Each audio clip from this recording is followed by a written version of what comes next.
आप देख रहे हैं 4 PM बॉलीवुड और मैं हूं आपके साथ सिमरन। बॉलीवुड के उम्दा और बेहतरीन एक्टर हैं नाना पाटेकर। अपनी डायलॉग डिलीवरी के चलते वो दुनिया भर में मशहूर हैं। आज भी वो सिनेमा में एक्टिव हैं, तो जितनी खुशहाल उनकी प्रोफेशनल लाइफ रही, उतनी ही दर्द से भरी रही नाना की निजी जिंदगी। आखिर नाना उन एक्ट्रेस में से एक हैं जिन्होंने अपने सामने अपने बच्चे को मरता हुआ देखा। जी हाँ, नाना पाटेकर ने अपने मासूम से बच्चे को दुनिया से खो दिया। बेटे को खोने का ये गम तब और बढ़ गया जब नाना का अपनी बीवी से भी अलगाव हो गया। 74 इयर्स के हो चुके नाना इन दिनों अपनी अपकमिंग फिल्म हाउसफुल 5 की वजह से चर्चा में बने हुए हैं। जून के पहले हफ्ते में फिल्म थिएटर्स में रिलीज होगी। हाल ही में मुंबई में फिल्म का ट्रेलर लॉन्च भी रखा गया, जहां नाना फिल्म की पूरी स्टार कास्ट के साथ नजर आए थे। तो नाना के बारे में बेहद कम लोग ही जानते हैं कि उन्होंने एक समय में बेहद दर्द सहा है। आखिर एक्टर के मासूम बेटे की मौत उन्हीं की आंखों के सामने जो हुई थी। दरअसल नाना ने 27 साल की उम्र में नीला कांति से शादी कर ली थी, जो कि एक बैंक में ऑफिसर थी। इसके बाद दोनों दो बेटों दुर्वासा और मल्हार के पेरेंट्स बने, लेकिन उनकी किस्मत में एक ही बेटा था। जब उनके बेटे का निधन हो गया था तो उन्हें सिगरेट की लत लग गई थी। नाना के बड़े बेटे की तबीयत तब से ही खराब रहती थी जब से वो पैदा हुआ था। उसका नाम दुर्वासा था और 2.5 साल की उम्र में उसका निधन हो गया था। अपने बड़े बेटे की मौत का जिक्र नाना ने एक इंटरव्यू में किया था और कहा था उसे एक आंख में दिक्कत थी जिसके बारे में हमें पता नहीं था। मुझे जब पता चला तो बेहद बुरा लगा। मुझे लगा कि लोग क्या सोचेंगे कि नाना का बेटा कैसा है।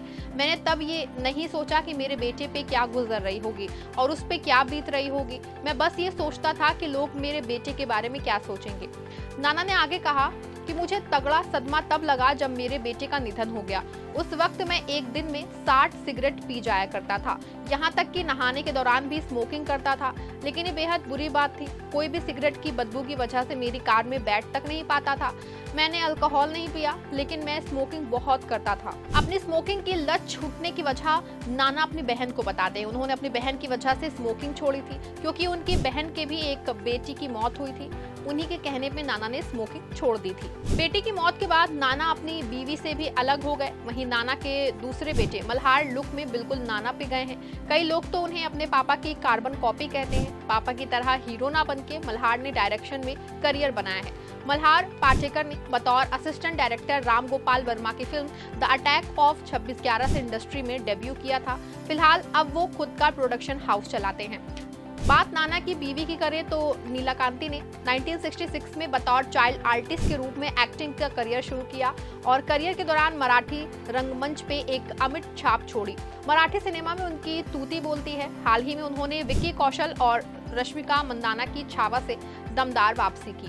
गौरतलब है कि नाना पाटेकर ने साल 1978 में फिल्म गरमन से अपना डेब्यू किया था।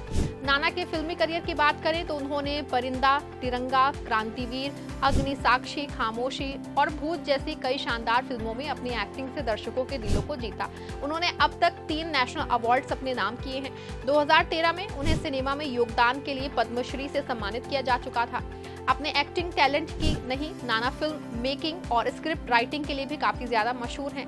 एक समय था जब नाना के बोले डायलॉग्स लोग कॉपी किया करते थे। वहीं बहुत कम लोग ये बात जानते हैं कि नाना एक्टिंग के साथ साथ सेना में भी खास दिलचस्पी रखते थे। इसीलिए एक्टर ने 90 के दशक में मराठा लाइट इन्फेंट्री में करीब 3 साल तक कड़ी मेहनत ली थी और जब साल 1999 में पाकिस्तान और भारत का युद्ध हुआ था तो नाना पाटेकर बॉलीवुड छोड़ के सेना में भर्ती हो गए थे।